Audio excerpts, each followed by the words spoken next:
Ya, Anies Baswedan dipastikan tidak mengikuti kontestasi Pilkada 2024. Sempat digadang-gadang maju Jakarta dan ditawari maju di pemilihan gubernur Jawa Barat.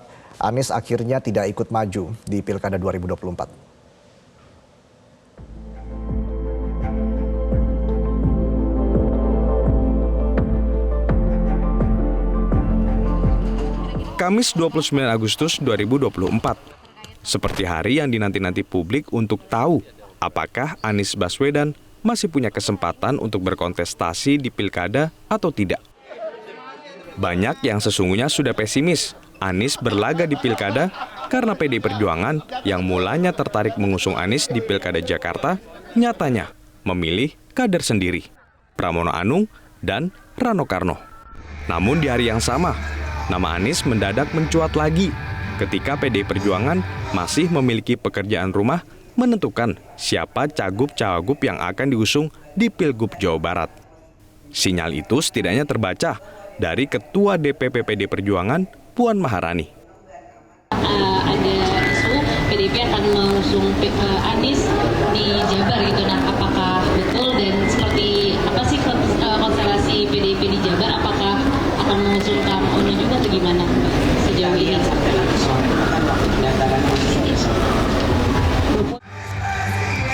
Kamis petang, isu Anies akan diusung PDI Perjuangan makin kencang. Bahkan salah satu pengurus PDI Perjuangan Jawa Barat menyebut pencalonan Anies menjadi calon gubernur Jawa Barat sudah 95%. Para kader PDI Perjuangan bahkan sudah berkumpul di kantor DPD PDIP Jawa Barat untuk menunggu pengumuman.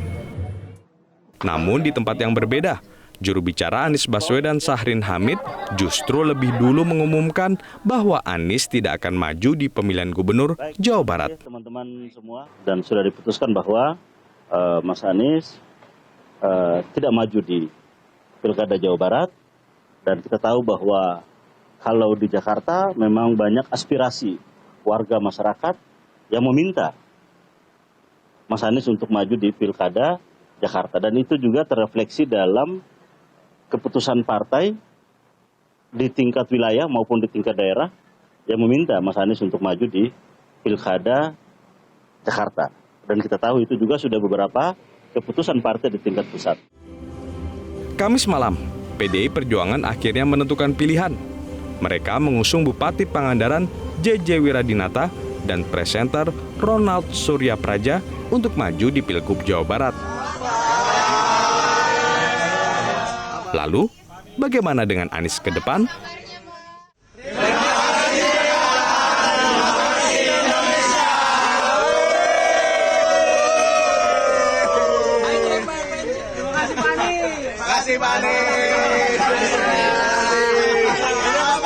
Pemirsa, calon tunggal masih mewarnai Pilkada 2024, terutama dalam pilkada di kabupaten kota yang diikuti petahana, diantaranya di Pilkada Gresik dan Surabaya. Hingga akhir masa pendaftaran, hanya ada satu pasangan calon bupati wakil bupati yang mendaftar ke KPU Kabupaten Gresik. Mereka adalah Fandi Ahmad Yani yang merupakan petahana dan Aslugul Alif sebagai calon wakil bupati Gresik. KPU Kabupaten Gresik memutuskan untuk memperpanjang masa pendaftaran calon bupati wakil bupati Gresik hingga 1 September. Jika tidak ada juga yang mendaftar, maka pasangan Yani Alif akan melawan kota kosong. Yang akan kita perpanjang selama 3 hari, kemungkinan nanti di masa perpanjangan itu kita masih belum tahu ya, apakah ada atau tidak nanti ya. Yang intinya pasti kan kami perpanjang selama 3 hari. Kalau di masa perpanjangan itu tetap tidak ada, Ketua? Kalau masih masa perpanjangan tidak ada ya kemungkinan cukup gitu saja. Artinya Gus Yani tidak ada lawan gitu ya? Bisa dikatakan seperti itu. Calon kepala daerah yang bakal melawan kota kosong juga terjadi di Surabaya. Duet kader PDIP Eri Cahyadi Armuji memborong dukungan 18 partai politik atau seluruh parpol di Surabaya dalam pemilihan wali kota Surabaya. Dengan dukungan koalisi gemuk, Pilkada Surabaya 2024 hanya diikuti satu pasangan calon, dan bakal melawan kota kosong. Ini merupakan pertama kalinya pemilihan wali kota Surabaya hanya diikuti satu paslon yang merupakan petahana.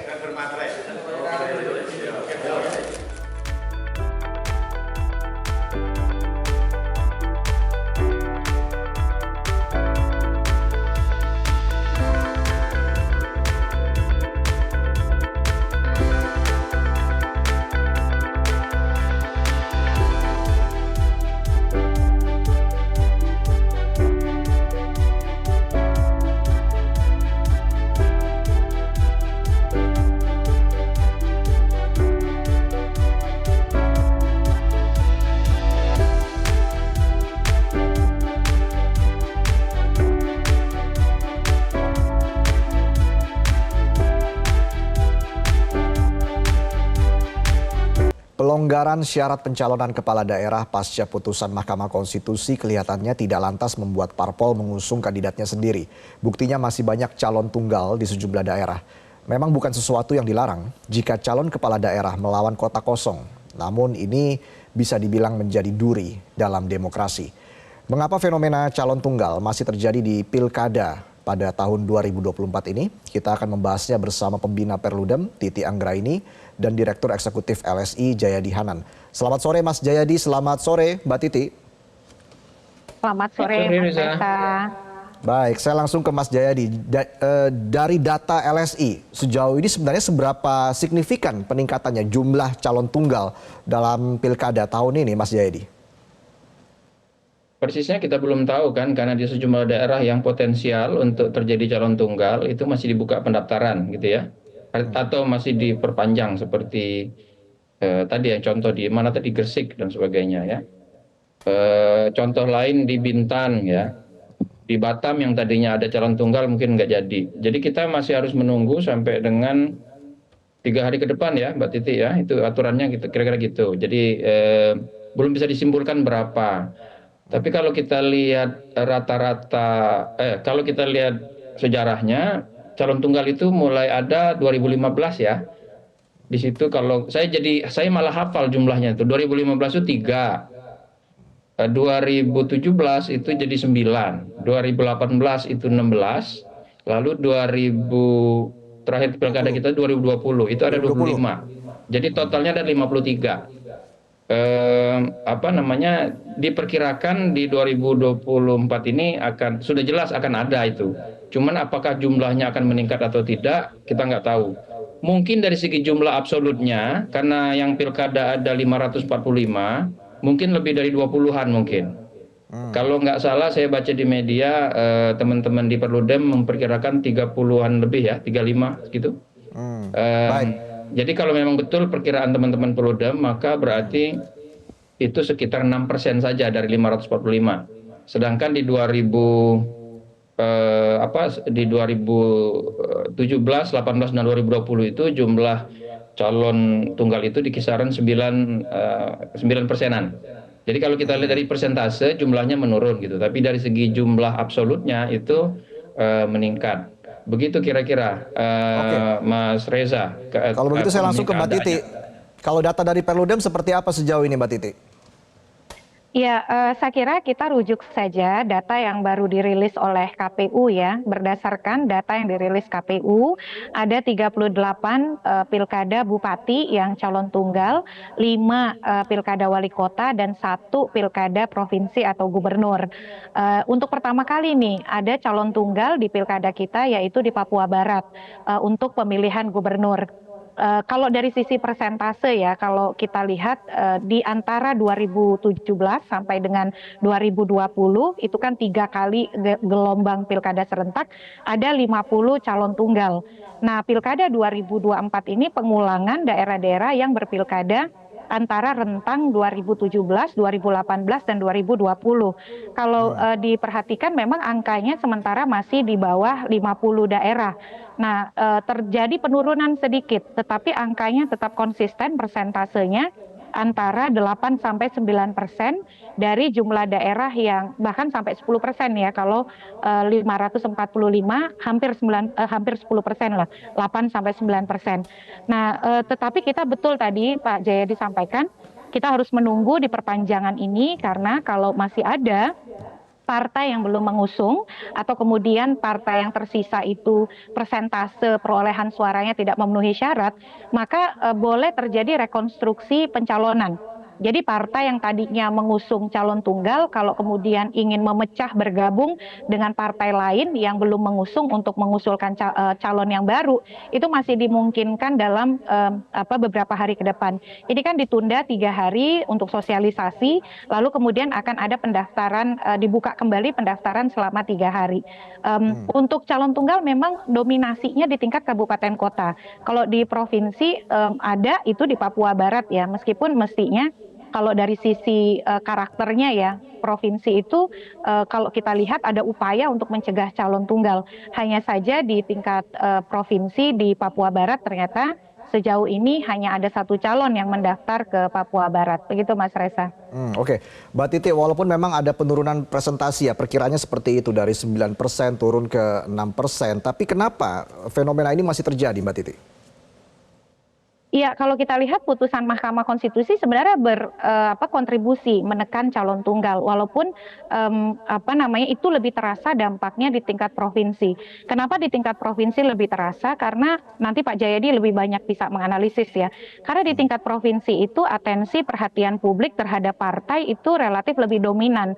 Partai-partai ingin menunjukkan eksistensi politiknya, terutama ketika MK menurunkan ambang batas perolehan suara untuk syarat dukungan dari 6,5 sampai 10%, partai-partai non-KIM ya, misalnya PDIP khususnya, ingin kemudian meyakinkan bahwa mereka mampu dan akan mendorong kadernya sendiri, termasuk misalnya di Jakarta, lalu Banten, begitu ya, di Jawa Timur. Jawa Timur itu PDIP memperoleh 17%. Kalau pakai persyaratan yang lama itu tidak bisa karena persyaratannya itu kan perolehan suara 25%, tapi mereka dapat perolehan suara di bawah 25%, tetapi bisa mengusulkan calonnya sendiri. Nah, di kabupaten kota ini konfigurasinya lebih sederhana bisa dikatakan. Selain pertama, putusan MK ini kan datang terlambat, tanggal 20 Agustus ya, walaupun bukan terlambat ya, karena memang permohonannya juga baru dan dari sisi siklus pengambilan putusan di Mahkamah Konstitusi ya memang harus dibacakan tanggal 20 Agustus. Jadi beberapa kesepakatan di antara partai itu sudah terbentuk dan mayoritas yang calon tunggal ini adalah petahana. Bahkan ada petahana yang diusung sampai seluruh partai politik. Contohnya di kota Surabaya, Mas Reza. Itu Eri Sarmuji itu didukung 18 partai, tidak menyisakan lagi partai yang belum mengusung. Jadi 18 total peserta pemilu diborong semua. Di Malinau juga begitu. Di Malinau itu 18 partai semua mengusung calon tunggal begitu. Jadi kekuatan petahana itu masih menentukan dan juga kalau dari sisi perhatian dan konsentrasi publik di pilkada kabupaten kota itu tidak sedominan pilkada provinsi. Jadi partai lebih berhitung secara untung rugi. Dia tidak punya kader yang terlalu bisa menjual, akhirnya ya mengusung memang petahana yang sangat kuat begitu ya.